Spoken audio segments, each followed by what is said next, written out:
कवि। संकेत बिंदु, ध्यान से सुनना है आप लोगों को। संकेत बिंदु आप लोगों को पेपर में दिया गया होगा, जिनमें आप लोगों को इन पॉइंट्स को लेते हुए एक्सप्लेन करना है। ध्यान से सुनना है आप लोगों को। इन पॉइंट्स को लेते हुए अपने निबंध को आप लोगों को एक्सप्लेन करना है। संकेत बिंदु दे रखा है, कविता के प्रति रुचि एवं कविता एवं कवि का संकेत। हम लोग अपनी कविता के प्रति रुचि को लिखेंगे और कवि द्वारा दिए गए संकेत को लिखेंगे। कवि का सामान्य परिचय लिखेंगे, उनके जन्म के बारे में, प्रिय कवि होने के उनके कारण लिखेंगे, कविताओं से हमें क्या प्रेरणा मिलती है।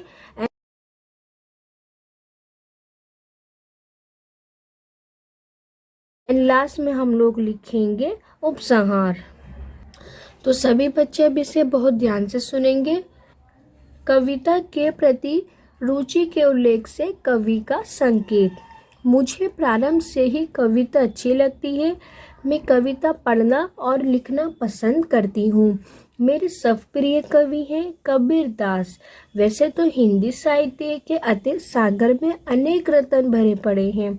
इसमें अनेक महान कवियों ने अपनी रचनाएं प्रस्तुत कर स्वयं को अमर बना लिया।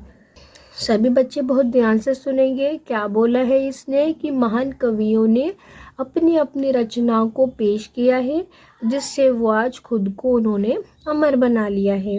सभी की अपनी अपनी पसंद है। मुझे संत कबीर का स्वभाव बहुत भाता है। वे कवि होने के साथ साथ संत भी थे। उस समय भारत के अवतरित हुए, जब भारत ढोंग अंधबरों के जाल में फंसा हुआ था तथा अज्ञान रूपी अंधकार में डूबा हुआ था।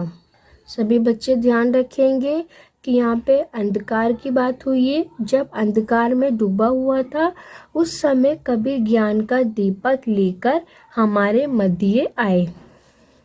कवि का सामान्य परिचय। सभी बच्चे बहुत ध्यान से सुनेंगे। मेरे इस प्रिय कवि का जन्म 1339 ईस्वी में काशी में हुआ। सभी बच्चे से याद रखेंगे। यद्यपि उनके जन्म के समय और स्थान के बारे में काफ़ी मतभेद है, पर मुझे इससे कोई विशेष अंतर नहीं पड़ता। विशेष मतलब खास।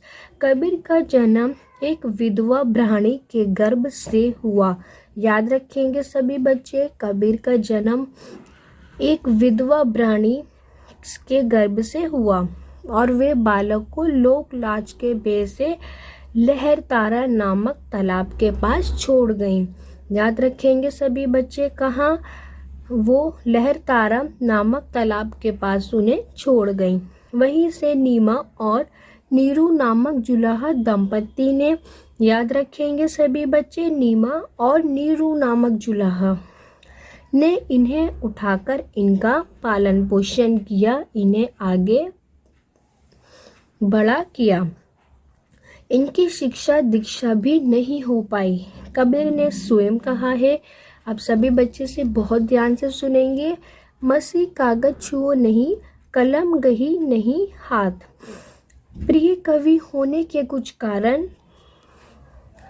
मुझे कबीर का फक्कड़ स्वभाव बहुत आकर्षित करता है। वे निडर थे।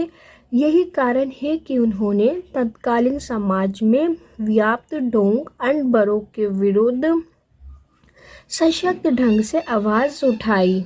सभी बच्चे से याद रखेंगे। क्या बोला है कि तत्कालीन समाज में ढोंग अंधबरों के विरुद्ध कवि कबीरदास ने आवाज़ उठाई। उन्होंने एक सामाजिक क्रांति का सूत्रपात किया। वे जात पात के कट्टर विरोधी थे। याद रखना है आप लोगों को। वो कट्टर विरोधी किसके थे? जाति के थे, जात के थे।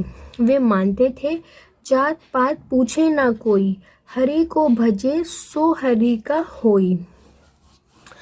अब सभी बच्चे बहुत ध्यान से सुनेंगे।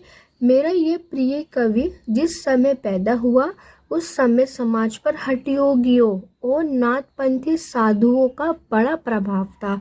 कबीर ने उनको चुनौती दी। वे तीर्थ यात्रा, व्रत, रोज़ा, नमाज, माला फेरने आदि का विरोध करते थे।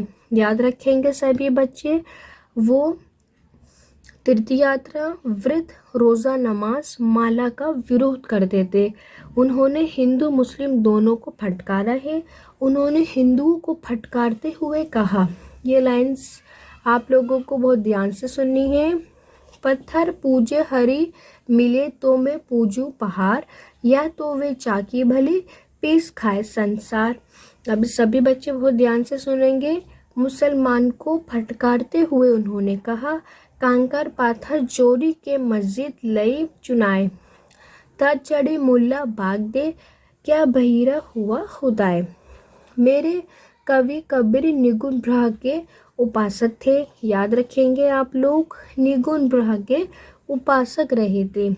उनका कहना था, निगुण राम जपू रे भाई। मेरे कवि की भाषा सीधी सादी है, इसे सुधक्कड़ी कहा जाता है। अब सभी बच्चे याद रखेंगे सुधक्कड़ी क्या होता है। जब कोई कवि अपनी कविताओं को बहुत सीधी सरल भाषा में लिखता है, वो क्या कहलाता है, सुधक्कड़ी। उन्होंने प्राय दोहा छंद अपनाया है। याद रखेंगे सभी बच्चे, दोहा छंद उन्होंने अपनाया है, जिन्हें साखी कहा जाता है। प्रेरणा, कबीर के काव्य से मुझे धर्म के सही रूप को समझने में प्रेरणा मिलती है। याद रखेंगे सभी बच्चे, धर्म की बात की गई है और धर्म को समझने में मुझे प्रेरणा मिलती है।